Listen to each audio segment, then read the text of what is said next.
Gorilla thought grocery store owner sounded like the safest job on earth. Stock the shelves. Watch people buy things.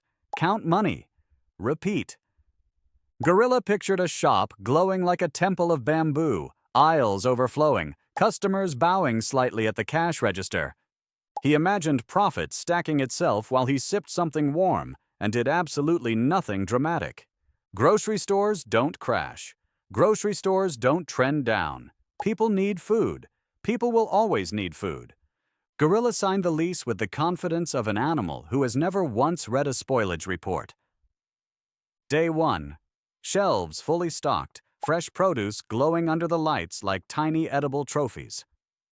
Gorilla stood at the entrance, chest puffed, practically already rich. Then a single tomato went soft. One tomato. Gorilla treated it like a biohazard leak. Full hazmat suit.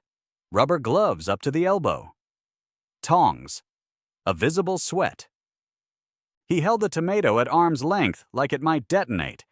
This was the fantasy cracking for the first time, quietly, through a tomato, because groceries don't wait for you.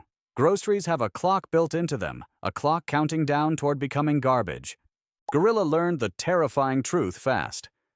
He wasn't selling food, he was racing time, and time was undefeated. Then came the invoices. Suppliers wanted paying before the food even sold. Rent wanted paying whether customers showed up or not. Electricity wanted paying just to keep the lettuce from crying. Gorilla did the math. Actual math on actual paper with actual dread. A grocery store, he learned, keeps maybe 1 or 2 cents of real profit for every dollar that walks through the door. 1 or 2 cents. Gorilla stared at that number the way a man stares at a parking ticket he definitely deserved, but did not expect. He had imagined a river of money. He got a puddle, a very stressed, very refrigerated puddle. Then came the staff schedule. Someone always needed the morning off.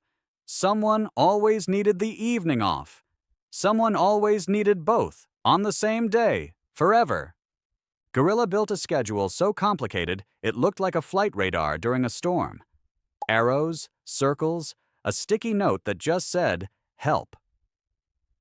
Then came the health inspector, 1 clipboard, 1 pair of white gloves, 1 very calm woman checking a temperature gauge. Gorilla stood beside her like a defendant awaiting sentencing, sweating, rehearsing an opening statement about a fridge that was basically fine.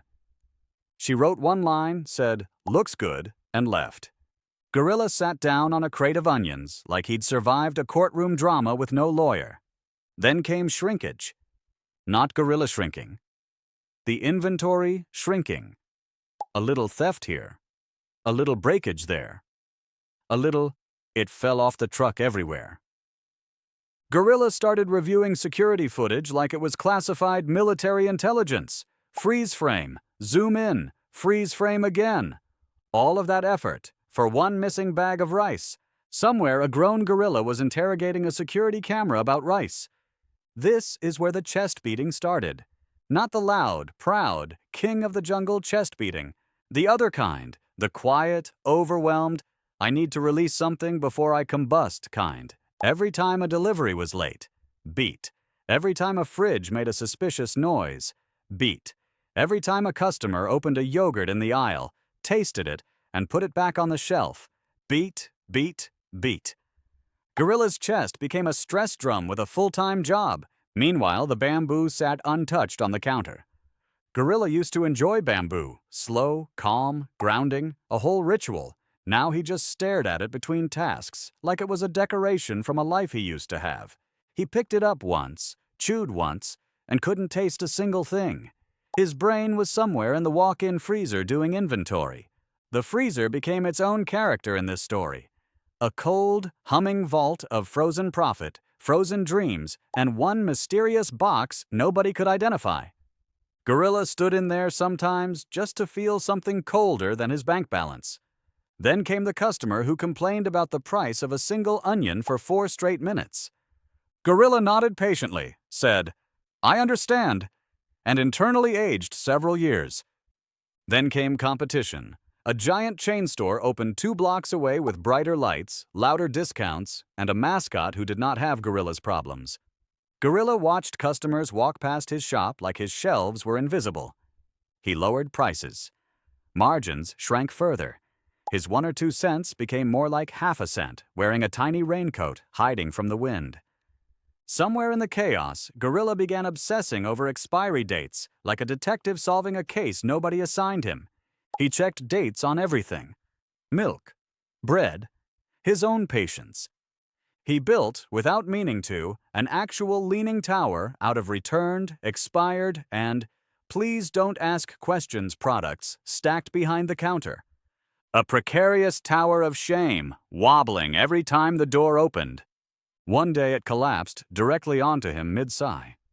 Buried under expired yogurt and existential dread, Gorilla just lay there for a second. Not hurt, just tired. The kind of tired that isn't about sleep. This was the breakdown moment. Not a scream, not a collapse of rage. Just a quiet gorilla under a pile of dairy products, finally admitting the truth to himself. He thought grocery stores were about food. They were actually about invisible labor, the kind nobody claps for.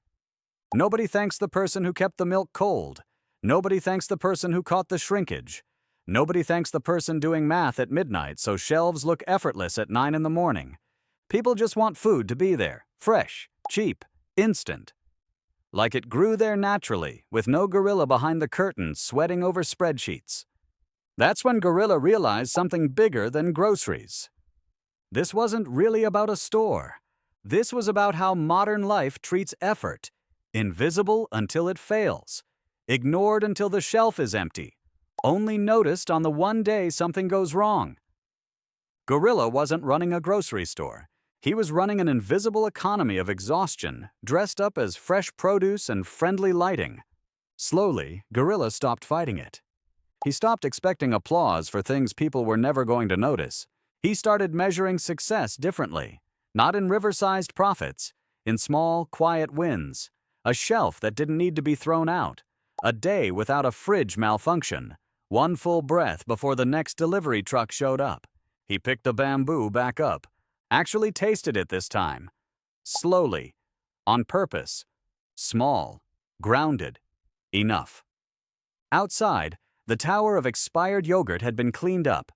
New boxes arrived. New tomatoes glowed under the lights, blissfully unaware of their soft, biohazard-suited future. Gorilla looked at them, and for the first time in weeks, didn't panic. He just nodded, like 2 professionals who understood the clock was ticking, but for now, they were okay. Somewhere behind him, one single grape rolled quietly off the shelf and onto the floor. Gorilla didn't call in the hazmat team this time. He just picked it up, ate it, and kept walking. Growth, apparently, looks a lot like stepping over your own past overreactions.